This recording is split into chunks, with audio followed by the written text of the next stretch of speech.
Have I read Cliff Nesterov's books, The Comedians? Yes, I have. I did not enjoy it. Oh, really? I haven't read it yet, but I love every time he's done an interview, he's got so many great stories. So I assume the book would be similar. I mean, it's not good. Okay. It glosses over, it goes into the detail on everything that you don't give a fuck about and ignores all of the detail where you're like, more of that, please. More of that. Hey, like, Baldy and Alex, what's going on? Baldy, Alex, welcome aboard. We're talking about a book that's not good. The book is The Comedians by Cliff Nesterov. Again, Cliff Nesterov, great podcast guest.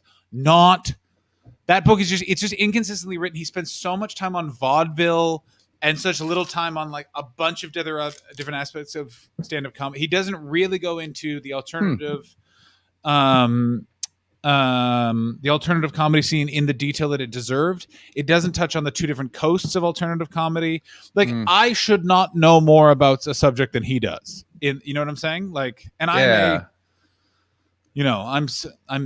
I'm not someone that would put comedy fan in their Twitter bio, but I have a fair amount of unnecessary comedy information. And also, by the way, I don't like that there is a hubristic nature to North American comedy where they do discount British and other influences. Eddie Izzard is an important figure in the total oeuvre of stand-up comedy, as is Billy Connolly, as is a couple of other people that very much often get discounted or ignored. Does it go that recent? I thought that it was all just old school guys. I thought that it went up to like Catskills and stopped there. No, it goes way more recent than it should. Like that's the problem, is he tries to do too many things at once. Like it should have just been like it's going until the 60s or it's going until wherever. Like it's just one of those things where it just doesn't. I don't like it. Oh, okay, well, that is very good to know. That is very good to know. Keegan Michael Key's podcast on the history of comedy. I think he did that. Oh, welcome aboard, King GOWDF. Welcome aboard. Howdy. Chris Betts is now live talking about. What are you talking about? John Hastings back, baby. Yeah, good stuff. Oh, pow. I'm up to 410 followers. I thank you all the new followers that have joined up, including Chris Betts' wife is now following me. Hello. She subscribed to my channel today. It was very sweet. That is very sweet of her.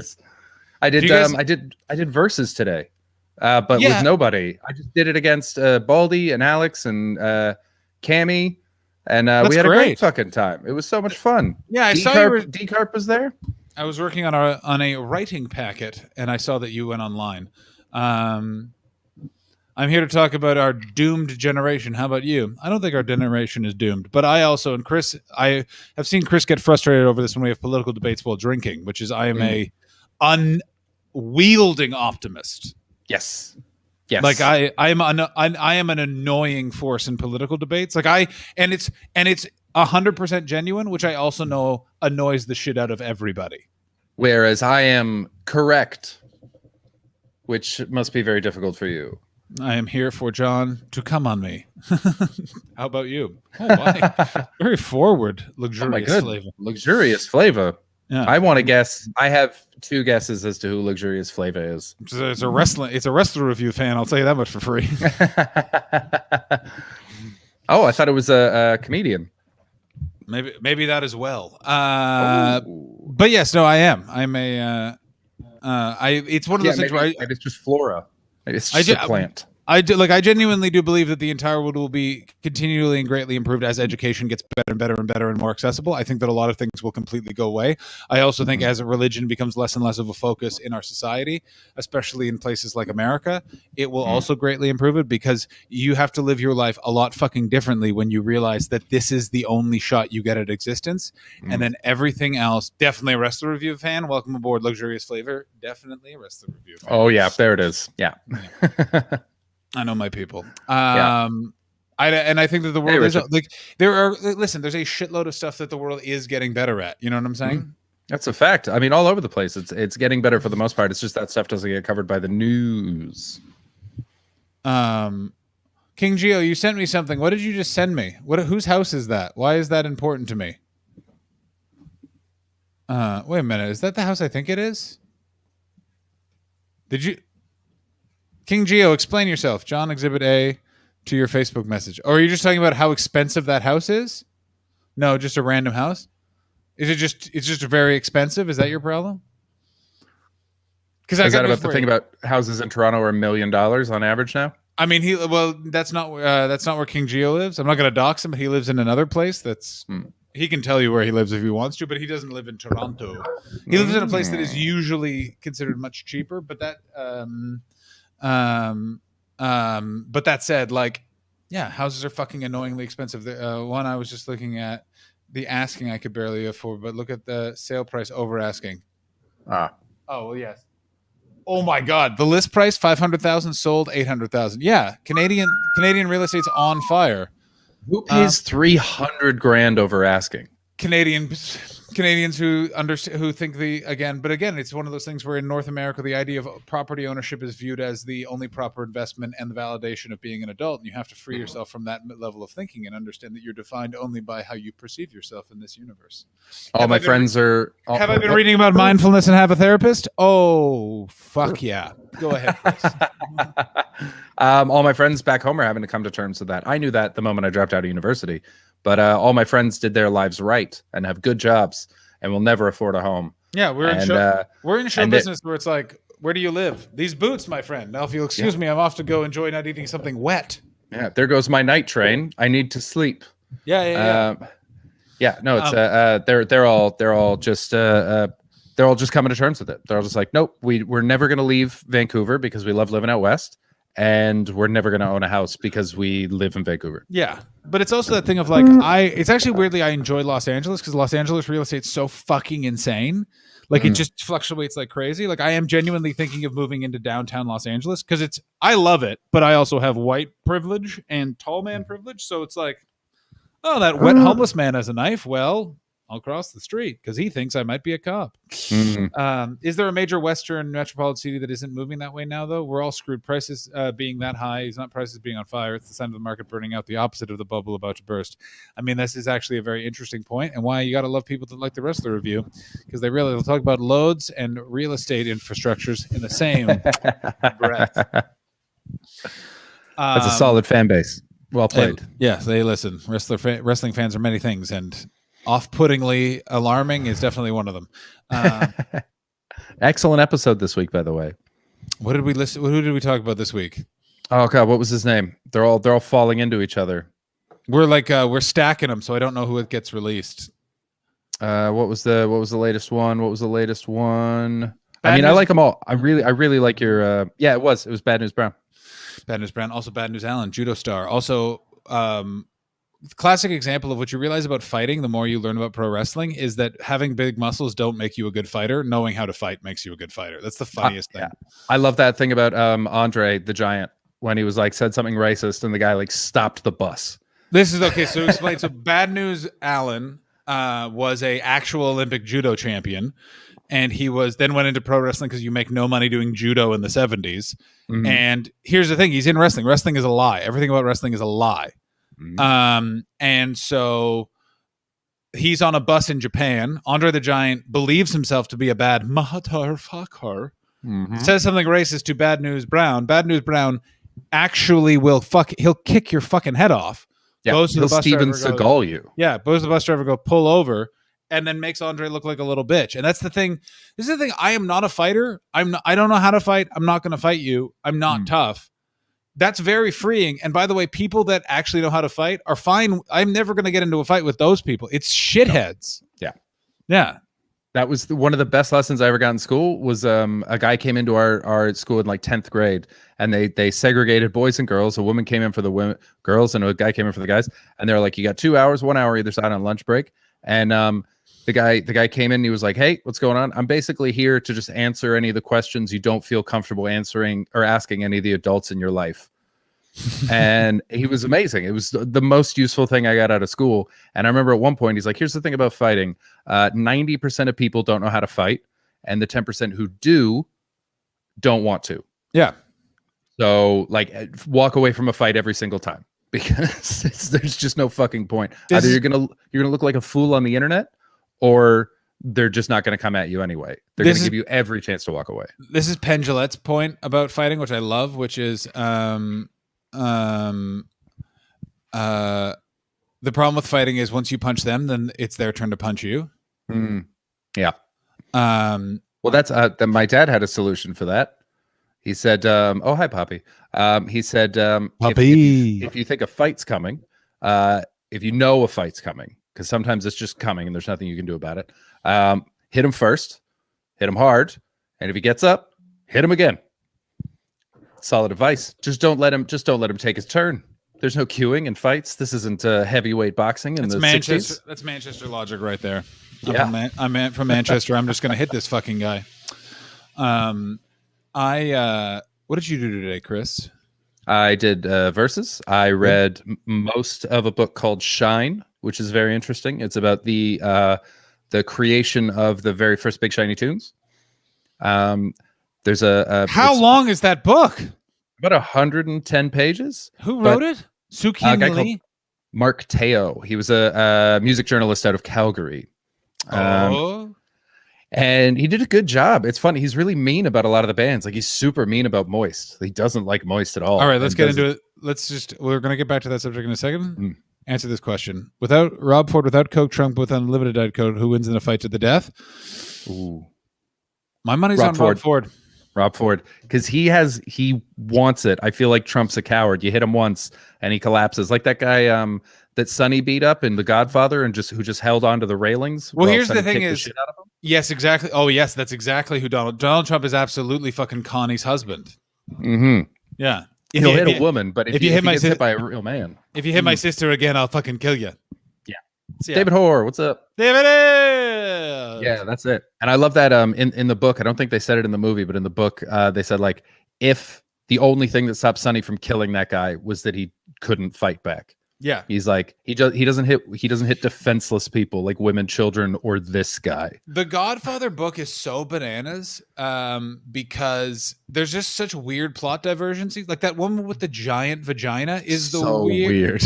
Is the weirdest super fucking long like there's so many weird plot points. Like you watch the Godfather movie and you're like, I'm gonna read that book because I bet you it's got a lot of Johnny Fontaine backstory, and you're like, buddy, you wouldn't even fucking believe how much Johnny Fontaine backstory it has. Some of it haunted me though. Those are some of the stories that I remember the most from the book, because like the things about the Oscar party. Oh yeah, they get super drunk banging all over the mansion, and then they're gonna put Johnny and the woman who won Best Actress in the middle of the main room while everyone else who won an Oscar cheers them on as they fuck in the public. And then his friend throws him naked over his shoulder and carries him out. Like, it's crazy. It's so fucking nuts how, like, it's also the thing of, because bear in mind, Mario Puzo only became an insider after The Godfather. So he was making all of that up, but he does the tone of that book. Like, there's a bunch of stuff that the mafia adopted from The Godfather. The idea of calling the head of the mafia The Godfather is from the movie The Godfather. He just made that shit up. That's not. He was the capital tutti capo. He's the boss of bosses, and you don't say his fucking name or his title. It was the same with The Sopranos. So gangsters started imitating Paulie and Tony, and just acting like them because. So weird. I got right old stoned yesterday because my shoulder was in a state, and watched the first 3 episodes of Sopranos. That show's first 3 seasons are flawless. Unbelievable. That pilot, you can't. And by the way, Alex, I can feel you typing, Alex. Y'all know about Ram Ranch? No, we don't. Is that a Sopranos reference or a Godfather reference? Yeah. Who wrote Ram? Probably not Ram Ranch. I don't think. Did Ram Ranch write Superman 1 and 2? If Mario Puzo wrote Superman 1 and 2, that's going to be the craziest reveal ever. That would be nuts. Lois Lane's got a giant vagina. And then she got surgery. He put 2 fingers in and went nice. Oh yeah. Ooh, bada bing, bada boom. Who keeps hiring Mario? Welcome to Cinderella by Mario Puzo. Hey, the sisters are weird. Hey, what are you gonna do, Luca Brasi? What if instead of a glass slipper that fits perfectly, what if it's a puss? What if it's my cock that's made of glass? Hey. Yeah, don't fucking touch it. I sent you Ram Ranch. Oh, was that the Jeep commercial you sent me, Ginger Beard Man 1? So. Gotcha. Yeah, the Springsteen one. Oh yeah, you were talking about that yesterday. That's right. I wanted to get to that. What were we? Oh, that reminds me. I promised them some movie trivia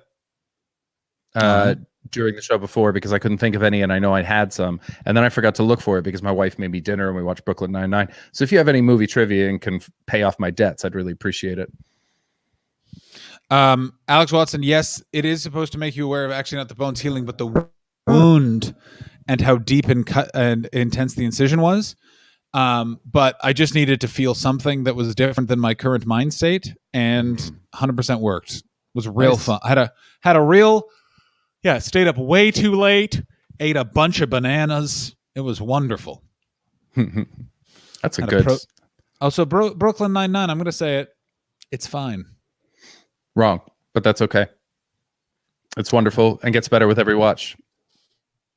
I mean, it's so funny. It's so good. It's also so heartwarming. It's got it all. Also, is it just me or does Dr. Drew Pinsky like just slowly melting? It was so enjoyable how wrong he was about fucking COVID. Everything? Dr. Drew isn't a doctor, right? Isn't he one of those? I thought he was a Dr. Oz. No. He's even crazier. He's like a full-fledged actual doctor, but he's just been on television too long. It's almost like you have to practice.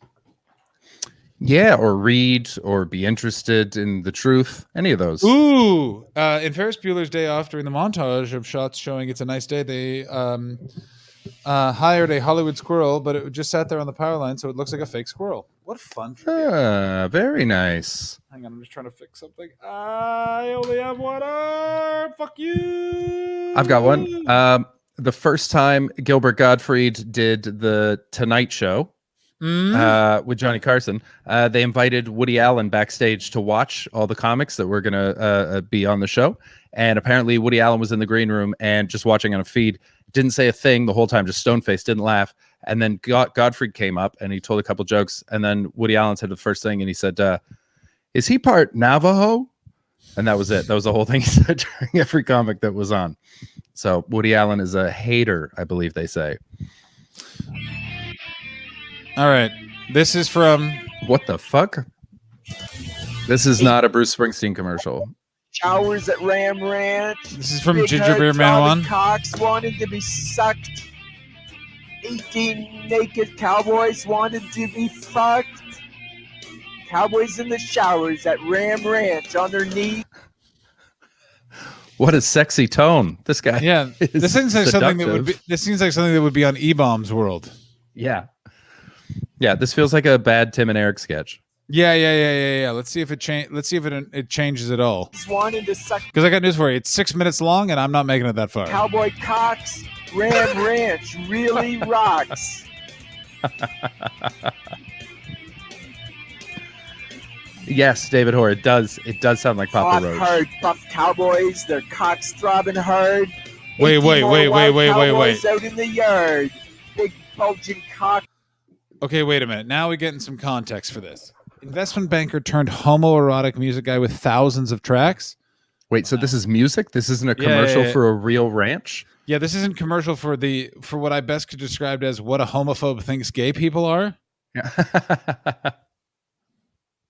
Oh my God, he's on CD, baby. Oh my Lord in heaven. Look how many Ram ranches there are. There's 85 Ram ranches. Look at the views on these. Holy mother of shit. Ram Ranch 7 has 1.8 million views. Yeah, 28 U.S. Marines pulling up in black Ford Raptor trucks. Helicopters landed. Ram Ranch is under siege. Oh, man. Under lockdown. U.S. Marines are gonna fuck Ram Ranch cowboy butts. Now this is a fucking song. I mean, gonna fuck Prince Harry's butt. What?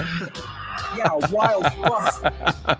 I mean, Ram Ranch 1, I now looking back, was one of those things where, it was the foundation to what it's turned out to be a absolutely amazing franchise. So a bunch of Marines are coming to fuck Prince Harry's butt? Is that the Cool. U.S. Marines gonna fuck cowboy butts. Yeah, 28 U.S. Marines. Here's the other thing. It's 11 minutes long.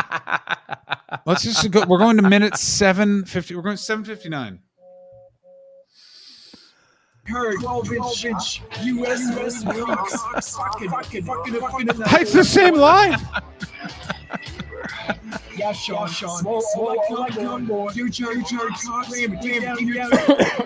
This is the dumbest thing I've ever seen, and I actually really love it. I really love it. I'm so amazed by this. I'm just because I'll tell you nothing I liked less was the beginning of. Oh my God, there's one called Prince Harry. Oh, here we go. It's about his butts and cowboys putting it in his butt and hard cocks and 25 cowboys and Prince Harry. Hey, Prince Harry, from the days of King William of Orange and Culloden, ride those big herd Ram Ranch Cowboy Cox up and down, bouncy, bouncy, bouncy, up and down, up and down, up and down. Suck those big herd throbbing Ram Ranch Cowboy Cox deep down your throat. Drink that cum, Gonna ram Jesus another herd Christ. up your royal bum. What the fuck is going on? And how is he made? What number is this? 87? No. This is a song called Prince Harry. Oh my God, this is from 5 years ago. This is a Ram Ranch cover. Oh, great. Good. This is a cover of the original Ram Ranch. I hope. Hold on. I hope it's a really earnest 18-year-old girl. Oh no, that's a shame. Hey, Alan, what's going on?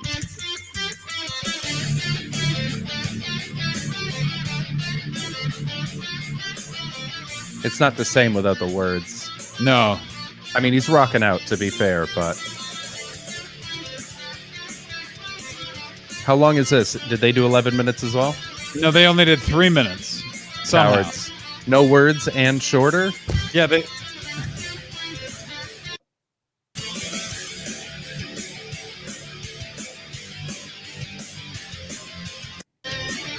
2014 was before the wedding, David. That was before the wedding. That's so good. That's so good on every level. Funny. So funny. So fucking stupid. Like, just perfect. Some exciting, a nice work email. That's very exciting. Sent you a piano cover. Ooh. Also, I'm going to say this right now. We're only going to do an hour or under because I need to go outside. I haven't been outside I haven't been outside since probably Sunday, and it's like I hadn't while I was reading the book today. I went and I just stood on the opposite side of the street in the sun and kept reading. Yeah, I didn't even go for a walk. I just stood on the sidewalk in the sun just to get some of my face. I mean, yes. We don't worry. We're gonna revisit Ram Ranch. We will save the piano cover for another time. Fuck off, John. You're watching AW. I am not watching AW. See you drinking whiskey. Got me drinking brandy. Actually, this today it's vodka with bitters and a lemon twist. Ooh, when that's a man. But I'm glad you're out. It's called a Hardy Boy. Ooh, very nice reference. Oh my God, I'm watching 30 Rock again, and you forget that show is just flawless. Oh my God, airtight. Perfect. Grenier. Oh my God, it's just. Also, I think Jack Donaghy is up there with Alan Partridge in terms of comedy characters of the last 30 years. Like Jack Donaghy is. You gave her the credenza. It's fucking amazing.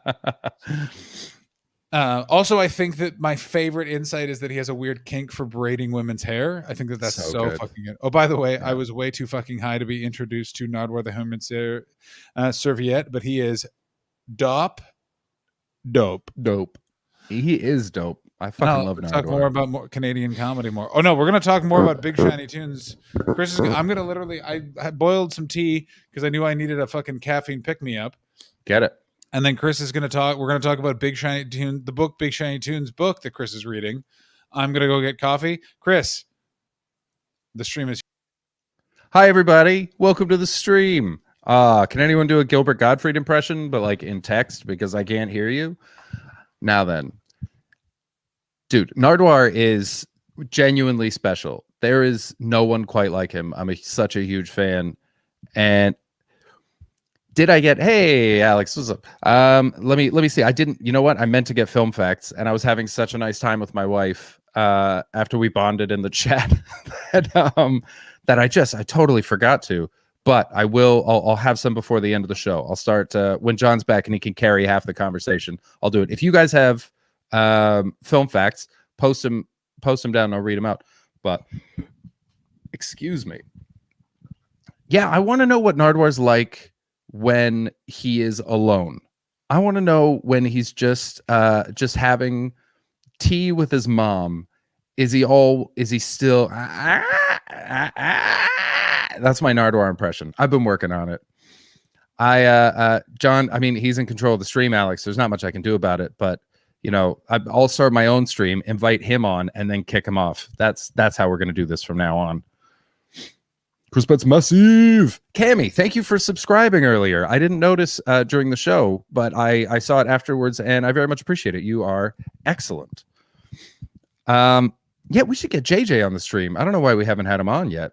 I don't know if Tom's going to come in today. I think. Hi, Chris. While John is gone, can you list off your 3 biggest enemies, what they did to you, and how you will exact your revenge? Right. Who are my enemies? John. I'm going to infiltrate his Twitch stream, gradually win over all of his fans. Shit, he's back. All right. That's fine. Yeah, I would listen. John or Chris, can you tell Anna Fave and get K Trevor on your show? Let's get probably. Yeah, I could have. Yeah. I could do that. Yeah, but will you? I may actually get him for something else. Oh, I just remembered I have to respond to an email. Boo! You got good work news? I got a good work email. I submitted for a thing with a friend, and the person that we submitted it to, and this is a very show business thing, has written a response saying, we'll get back to you about it, which in show business that is a big win. For them to acknowledge, oh my God. I'll tell you who's the fucking worst about it if we're going to get into comedy talk. British comedy club promoters, getting an email out of those motherless fucks is impossible. Also, a few. There was one promoter that hated my guts, and I really enjoyed once a year emailing him. Asking for a spot, and then Noel Faulkner from the Comedy Caf would just then send me such a long email talking about how I was a traitor. Oh yeah, you're banned. That's right. My favorite was the guy that I used to email, and then I never heard back from him. And then you were talking to him because you were doing a show for him, and you're like, "Oh, you should book Chris Betts. He's good." And the guy went, "He emails me a lot." Like, yeah, I'm here to work. That's the fucking job. So the most English weird fucking trait is they were like, what are you doing sending me clips someone I've never heard of? And it's like, well, I'm trying to work at your club. That's how this works. It's like, no, how it works is I nebulously decide that it was my idea to do it. Sure, great. Yeah. How about you just how about you stop acting like you invented Jack Whitehall and let me play your fucking shit club? Yeah. I don't miss that. There were some British comedy club promoters that I'm like, you're going out of business, and I'm cool with that. I'm not going to miss touring around the UK. There are venues that I'm going to miss, but I'm not going to miss it being my whole life. Do my moving out of the UK and then summering in England the last 2 years was amazing because you played all of the good clubs. Mm-hmm. I saw all of my friends. It was Hills. It was 100. Hills. Yeah. I mean, the Jack Whitehall thing, that's 100%. That is Hill's move, and I'm fine calling her out on that. She brings up the fact she discovered Jack Whitehall every opportunity. Yeah. Every opportunity. Like, it's pretty great. And 100% was waiting for the we want to be we want to be wanted, but you need to stay away. That's absolutely correct, Alan. That was my wife's take on when she was single. She talks about trying to hit on British guys, and she said it's goddamn impossible. Oh my God. Because they won't hit on you, and if you hit on them too confidently, then they run away. Especially her that's basically have to leave out crumbs. Yeah, a Persian Dutch confident super intelligent lady. Like she's kryptonite to every English person. Yeah. Plus she's hot. It's crazy. There's just no way around it. Yeah. She's hot, and she also doesn't have a personality problem, so she's not going to just like spit in their mouth, which they're like, oh yeah, I need that. That's how she got me. She just fucking dragged me home. I had no say in it. Fucking dare you, Alex? How fucking dare you? Yeah. That's the plan. Gradually usurp. I'm going to take over the wrestler review as well. It's just going to be me and Dylan. That's fine. I'm still on the names of all those accounts. So yeah, please, like if you want to, yeah, like, yeah, I still own it. I love that the rest of you is I do have to pay taxes on it because I want to get audited because we have a Patreon. You have to pay taxes. Oh, of course, yeah. And I want to get audited to be like, where does this money come from? And I just can then bring in for some reason a boom box. How dare you? I appreciate your Twitch help as well. For the love of God. She gave me emotes. One of them is Hans Molman. That's good. My emotes are sick too. Or maybe is just not healing bones and in the honeymoon period of Twitch. I mean, I think we all know which one that's going to be. Will you come back and visit? So yes, Chris, will you? Go back? Hell yeah, yeah. I want to do the John. I want to do the Mike Wilmot. I want to. You pop in Canada, base, New York, London, New York, Canada. The one problem is that I got to figure out people that still live in London because I'm dwindling. Although now that Bjorn to Love You has taken occupancy within your walls, I'm like, oh, this is good stuff. It's working out. My internet just died. You're back. Oh, good. Hey, cool, man. I don't know what's going on. I think it's because it's so goddamn cold. I will absolutely come back. I can't wait to come back. I'm gonna need that link, Gingerbeard Man one, because we're gonna have to do. We're gonna have to do a mega stream at some point soon. What is a mega stream? We just stream for 8 hours or 10 hours or 12 hours. Yeah, we can do that. Yeah, I figured Chris would be on board. But yeah, that's okay. Let's start making a mega. We've got to make a mega stream list.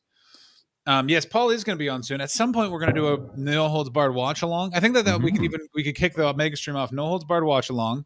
Nice. Sent on Discord. Thank you, Gingerbeard. That's great.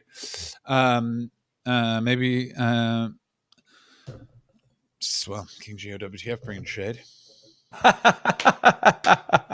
My internet. Oh yes, it cut out while he was defending his internet. That was wonderful stuff. True, I don't know what that is. Oh, that was great. Oh, that was so good. Oh, the chat's on fire. I've never seen so many people type classic before. Yeah. That was perfect. Good job. King Geo is sabotaging my internet for his own laughs, and I respect it. If anyone could, it could be that guy. What was I going to say? Something brilliant. Oh yeah, home ownerships for the fucking dogs. Yeah, boo. Live in a trench. Wear a tarp. I still kind of want to get a fucking Cammy Sinclair. Chris's chat's on fire too. Come on, chat. Yeah. we got a couple people over here. Just no one's talking. It's just me and Cammy, and I'm talking here. Cammy's talking down here. All right. Woo. Yeah, you got 4. That's good averages. Yeah. You're building up. How does it feel? Everyone else real quiet, but Cammy's killing it. How are you enjoying being an affiliate? It's pretty cool, I guess. I don't really know quite what to do with it yet. I've got 3 subscribers. One of them is my wife. Oh, I've got 4 actually. Cammy subscribed today. Thank you very much. Baldy subscribed the other day, and somehow I accidentally subscribed to my own channel. I have no idea how I did that. Oh yeah, because you're also subscribed to my channel. Because I was trying to figure, I gotta set up. I gotta go subscribe to your channel because I'm like, well, then it would make sense. We're doing this every day. I should give you that sweet dosh. Yeah, if you got a Prime account, then definitely do. That's how I did yours. I didn't. Pay I will subscribe to Chris and not John. Oh well, I guess someone's cruising to get banned. Ooh. Didn't she resubscribe yesterday? Man, she did. I mean, Alex is probably doing some classic jokes. Canadian. This is divide and conquer. Thinks he's British in America. I don't think I am. I know I am. Yeah. I mean, in the end, isn't that the truth? All right, let's get down to some. So, Big Shiny Tunes. Can you explain to everyone what Big Shiny Tunes is? Because not everyone here is a Canadian from the 90s. Oh, Richard Wright. Thank you very much for the subscription. Very kind. Thanks, buddy. Richard Wright, we speak your name. Richard Wright, we speak your name. Big Shiny Tunes was an alt rock compilation that started in 1996 by Canadian MTV Much Music, and it was better than MTV because they had less money. It was like a college radio station version of MTV. God, they literally just put whatever on television. It was pretty spectacular. It was awesome. Some of my favorite interviews. Ed the Sock became famous. Ed the Sock. I mean, when I did America's Got Talent earlier this year, I was on Ed the Sock's podcast, and that was one of the more surreal moments of my life. Does he wear the sock during the interview? No, but he does go, I have to get into the Ed voice, and I got very excited. Where I was like, wait, what? What? And such a nice guy. Also, like a huge political comedian now, which I didn't realize. Like, I didn't know he's a comedian. I knew he did political stuff. Yeah. I mean, Ed the Suck is funny. So, yeah, good for him. But a lot of people don't, if they do characters, they can't be themselves on stage. You've seen enough character comics fail being themselves. Yeah. Oh boy, have I ever. Yes, George Trumbullopoulos, Sukin Lee, who now hosts Definitely Not the Opera on CBC. A great podcast, by the way, if you're looking for a fun recommendation. Definitely Not the Opera, a very good CBC. That's a long running show too. That's 40 years that's been going. It's been going for 40 years. Yeah, it's been going a long time. Yeah, Sukin Lee has aged wonderfully. She looks amazing, doesn't she? We really want to get her on the podcast. I think she'd be such a great interview. Did I tell you we have the drummer from Our Lady Peace? Jeremy Taggart? Jeremy Taggart. We got Jeremy Taggart. How the fuck did you get Jeremy Taggart? He, the Jordan, frequent shit poster on the stream, was tweeted a bunch of stuff that was making, and Chris's internet cut out. Fuck. Am I back? You are. It was fun. And you're back. Oh, you're gone again? You're back. Oh, he's just frozen. Oh, Chris. Yeah. I'm going to turn off my computer and come back in a second. All right. Chris is gone. Can you hear me? Yep. You're back. Hello. Dicks. Hello. I'm going to turn off my computer and come back in a second. Try what I did yesterday. Cool. Oh yeah. Oh, my entire fucking arm is fucked. I'm in this weird part. I don't know who here has ever had an orthopedic injury, but I'm basically in this weird sort of fucking I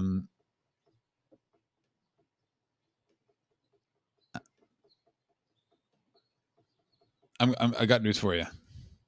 Absolutely. Oh, he's cool, Alex. Interesting. Well, interesting.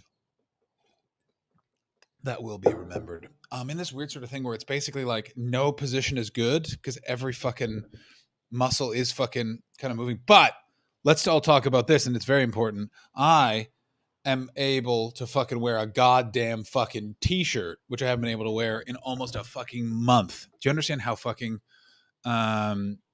exciting that fucking is? It's so fucking fun. It is pretty great. I haven't seen Luxurious Flavor. I have not seen. Did I show everyone, by the way, the scar that I have? Do we want to see my new scar? Have I shown people my new scar? Let me know. We saw it. Okay, I showed everyone my scar yesterday. It feels fucking crazy now because there's stitches inside my body, but I can see, I can feel them dissolving. I mean, yes, not everyone saw it. There it is right there. And it's so fucking weird. I can feel the stitches inside slowly melting away. It's the weirdest fucking feeling ever. Oh my God. It's so fucking, and I'm like drawing attention to it now by talking about it. And it literally just no, they won't take the metal bits out. So it's all organic stitches because it's super deep because they have to fucking down to the fucking bone. Yeah. Yeah. So there's like 3 layers of stitches up. Oh, it's fucked. And they were like, just leave the bandages on. So I have bandages over there. They're not pulling the stitches out. Wandering Joy. I would cry. Yes, I do, Alex. I have metal here and in both elbows. And I'm gonna get some hot tats. I'm gonna get a bunch of tattoos around my scar. I mean, I'm not gonna do that at all, but I have been seriously considering getting some tattoos. Where did you move over to your phone? I moved over to my phone because my computer wanted to update as well. So oh boy. I figured I'd just do this. I didn't want to leave it down for too long. We've only got 20 minutes left if you're going out into the sunshine. So it's true. I mean, I'm excited to go watch the sunset. You're looking like you look much like a prepper. Yeah. Thanks, buddy. Hey, Chris, how about you acknowledge Alex? What the hell? Oh, Alex, thank you so much. I can't see the stream right now because I have it shut down, so I'm in here. But I love you for it. Thank you. So wait, so you're on the mobile version of StreamYard on your phone? Yes. Yeah. Or yeah, I just opened it up in a browser called Brave, which is a fantastic browser. It was opened up by the guy who started Mozilla, but their privacy settings weren't strong enough for him, and so he created his own, and it doesn't track anything you do, and it's very, very wonderful. Oh, Cammy Sinclair. Yes, no, I was in a pretty fan-fucking-tastic bike accident, and yeah, do you get that? Yes, I did. Also, are you gonna? For those of you wondering, I constantly challenged John Bradshaw Layfield to a fight, and then he banned me off of social media. You were saying something about a tattoo when I came on? Yeah, I'm thinking about getting tattoos of the two bicycles that I was riding above both of my elbows. Nice. Is what I'm thinking. It's just in Sailor Jerry style. So like get them like on the back of my arm there and there is my plan. That's good. As if to fend off future bike spirits. That's what I'm sort of. And like, it's just, yeah. I mean, Alex has never met me in person, but she has absolutely nailed that right there. Yeah. I mean, that's not a bad idea either. Oh, that's nice. Yeah. Yeah, but I am thinking about getting some tattoos. I almost got tattoos when I was 16 because that's the legal age when they don't have to ask for your parents' permission anymore. And I remember the day before my 16th birthday, I told my mom, I'm going to go get a tattoo and there's nothing you can do about it. I've saved up all the money, me. And she said, okay, well, you can do that, but I know you don't make that much money. And I tell you what, if you wait till you're 23, I'll pay for whatever tattoo you want to get. So smart. By the time you're 23, you're over it. Perfect. Nailed it. All the tattoos I wanted to get were horrific, and she saved my body forever. Sadaf would never stop laughing. What band were you going to get tattooed on your body? Moist? No bands. All like weirdly patriotic stuff. Like, give it time, motherfucker. Give it time. It's all about fucking math. Also, you ride a motorcycle 2 months of the year on like luxuriously paved roads in a nation's capital that has a fine line in terms of where they're doing 6. Shut the fuck up. You're riding a motorcycle 6 months of the year in Canada. Absolutely. Where? Where? I know where you live, bro. I was with you in a month that starts with S, and you weren't riding your motorcycle. So jog on. Yeah, I'm gonna get a salvia tattoo, bro. I mean, I know that you don't want to dox him, but I think you can name the month that he was in. I've got nice. You're a liar. I was with you in some of those months. You were in a car. That's a nice idea. That's a fun tattoo with a story to it. That's what people want, right? They don't want you to just get something pretty. That's right. You should have brought it to camping. I want to go camping, but not now because it's winter time. Yeah, then the only people that'll go with you are Andrew O'Neill. Does he go winter camping? Yeah, he loves it. He'll go camping all the time. He kept trying to get me to go out last February. I was like, no, it's so cold, man. Blows. Yeah, but he's in touch with Saw Wayne and all this stuff. So, Chris, they're asking, can we have a tour of your bookshelf before we get into? Sure. This is these are mostly Sadaf's, who is my wife. What do we got here? We got I don't know if you can read that. There's Michiko Kakutuni, John Ronson, Ishiguro, Neil Gaiman, Mein Kampf, some Shakespeare, Joseph Campbell. That's the book that every writer owns that never reads. Havel, bunch of plays here. Mein Kampf. Guns, Germs, and Steel, which is a book that I loved, and then apparently it's all wrong now. Is that all wrong now? Yeah, apparently a bunch of anthropologists are like it was super Western skewed, and he didn't really do enough research on a lot of things. He had weird sources. So I mean, I don't know. They might just be like, when a new school sometimes comes in and goes like, he was never funny, but he was. Yeah. So it might just be that. Dude, The Day the Laughter Died is one of the best comedy albums of all time. It's so fucking art. It's so fucking insane. Like, it's insane that out. You're funnier than you're as funny as spilt milk. It's one of the most insane howls ever. I want to eat you out in a big red chair. What the fuck are you talking about? For those who know what the day, of the Laughter died is, it's 1 a.m. on Christmas Eve at the worst comedy club in New York, and Andrew Dice Clay's trying to walk the audience. For 2 hours. It's a double album. Yeah, Chris, can you explain how you own How to Get Ahead by Brian Callen? Why do you own that book? That one's not me. That'll be Sadaf. Where did you see that? Is Brian Callen the guy from Joe Rogan? Yeah, that's he's been accused of a lot of rape. Oh, cool. Yeah. Oh yeah, we're accusing you of some things. I don't get a lot of news from that corner of the internet.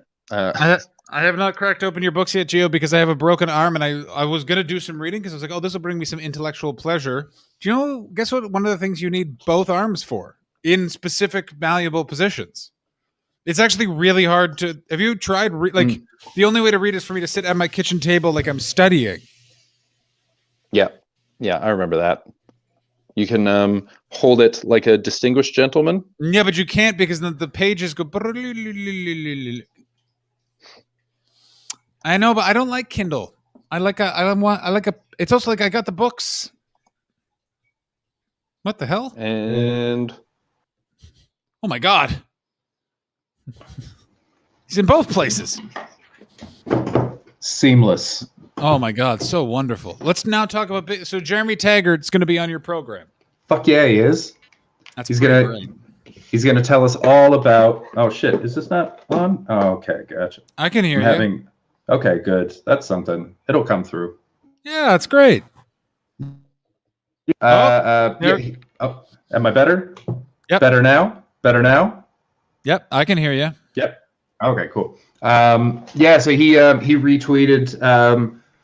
Jordan was tweeting pictures of Rain Maida with his stupid scatting. He goes in between screaming, "Why is Superman dead?"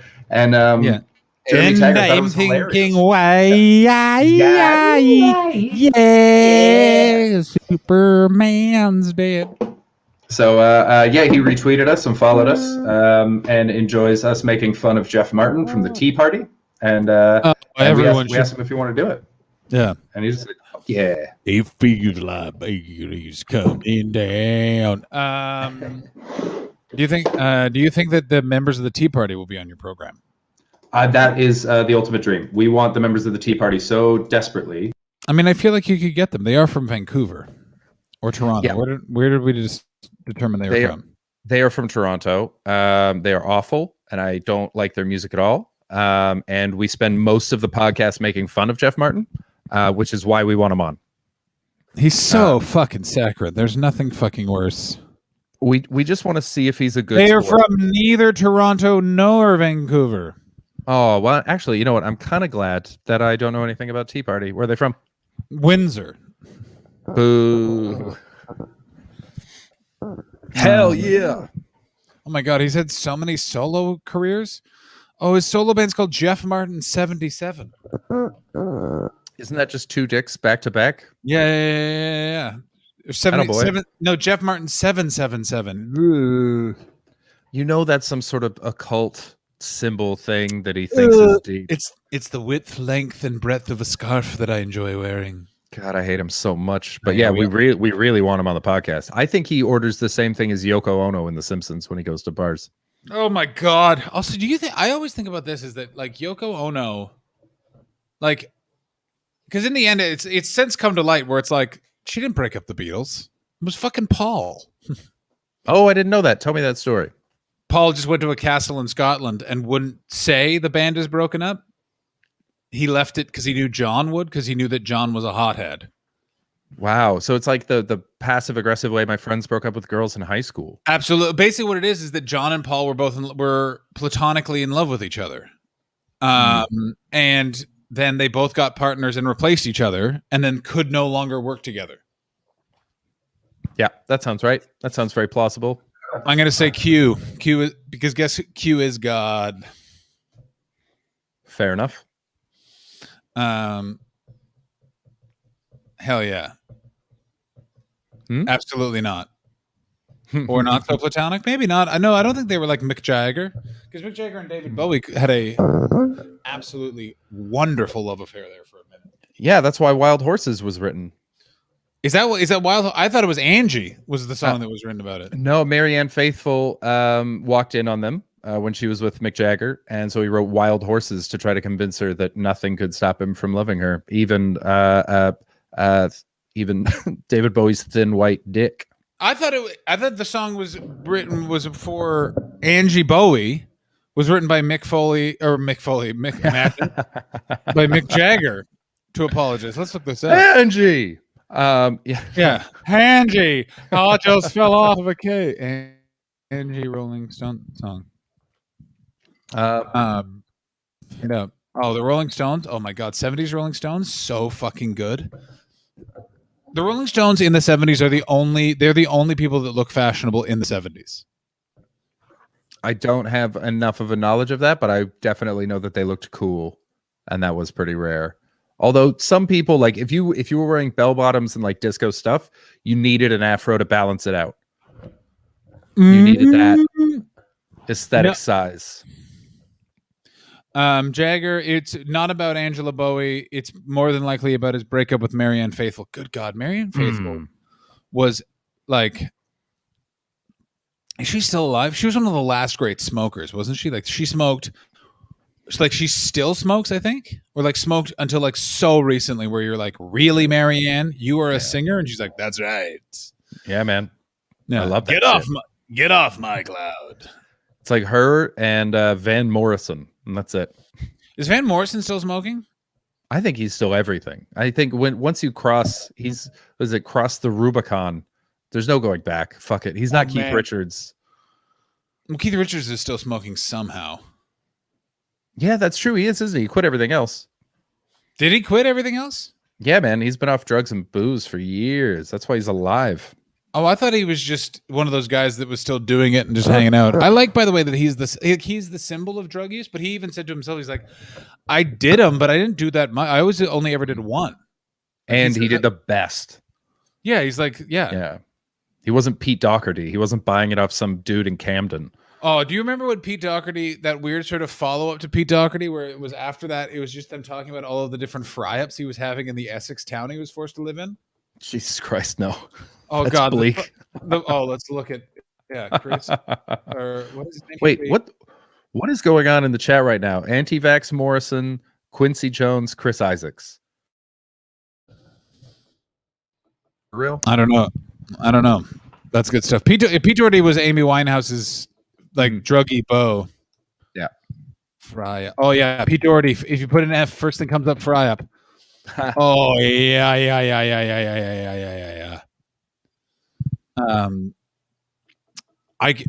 I remember this. I was reading this at the Edinburgh Festival. This brightened my fucking day. And you see how much food he ate. Oh, he's very, as someone who I'm very good at eating, Pete Doherty is very good at eating. Attaboy. Show it. Stop tempting us.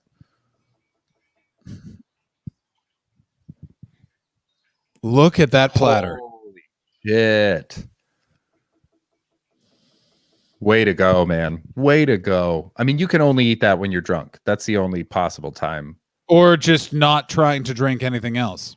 The fry included 4 bacon rashers, 4 eggs, 4 sausages, a burger, and chips, plus plenty of trimmings. Ooh. He had his dog with him, so he sat outside. He said, yeah, you can't feed your dog or the challenge is void. He said it's Margate Cafe. Goddamn. A $4,500 dog. I'm not giving him fried food. Oh, for fuck's sake. Oh my God, that's so much. This is everything that he ate. Also, let me just point this out right here and why Britain is insane.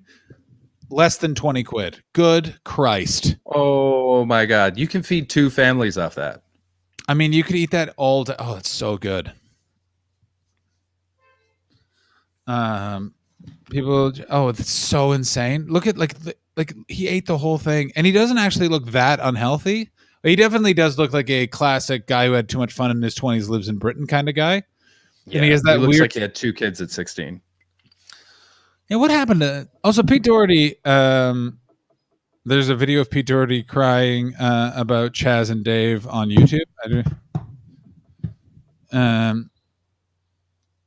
What the hell is you? Hello.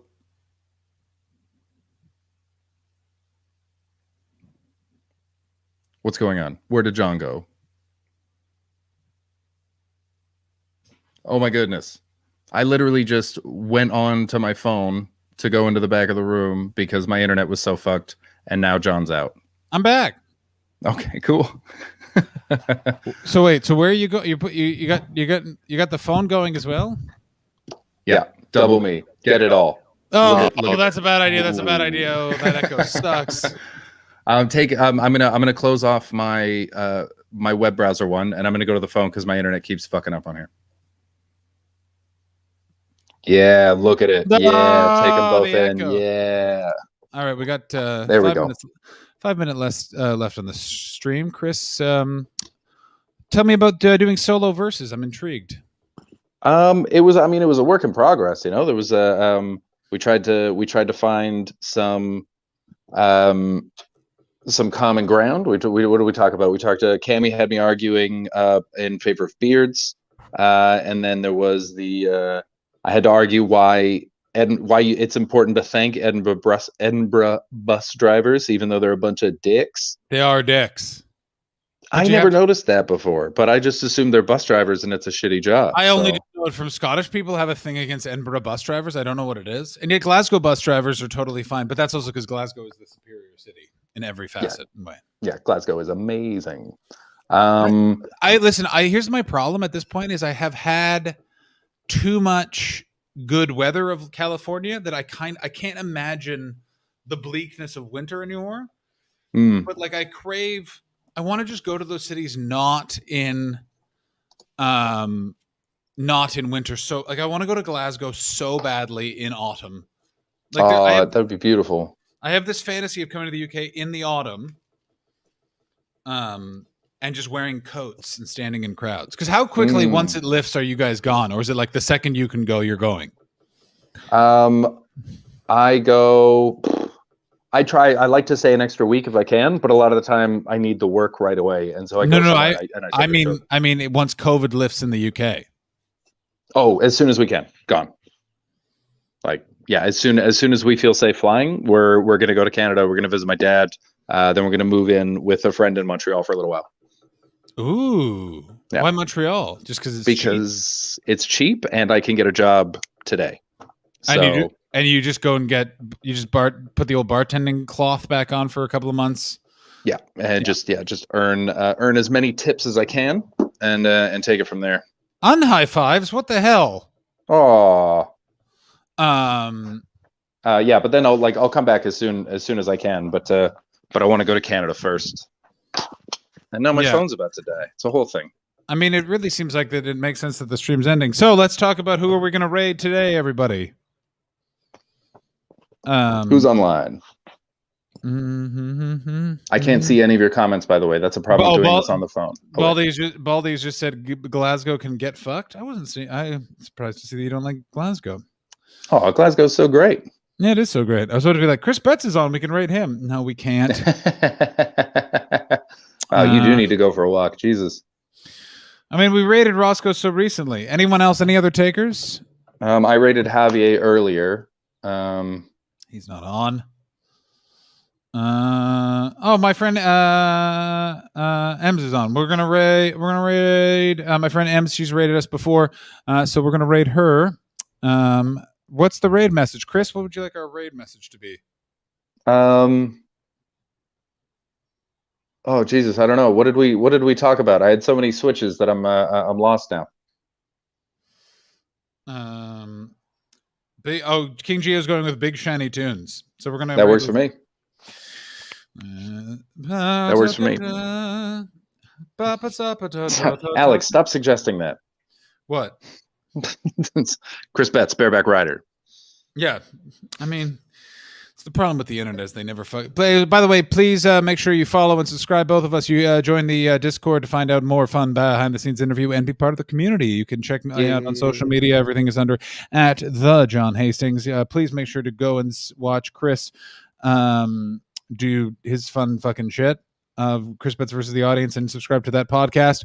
Subscribe to my podcast, The Rest of Review, where all good podcasts are found. I have a recut version of my album now available on Spotify that's just out because I had to recut it so it could get played on the radio, but you can check that out if you want to. Nice one. Also, if you want to know about Big Shiny Tunes, subscribe to the Big Shiny podcast, because it's me and my buddy Jordan will be doing, every episode is about a different volume of it, and then we've got a bunch of interviews with people that were involved in Much Music and bands at the time, like Jeremy Taggart.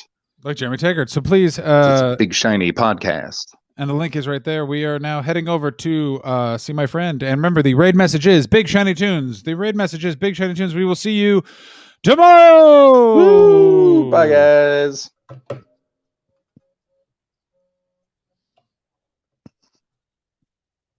Mm-hmm.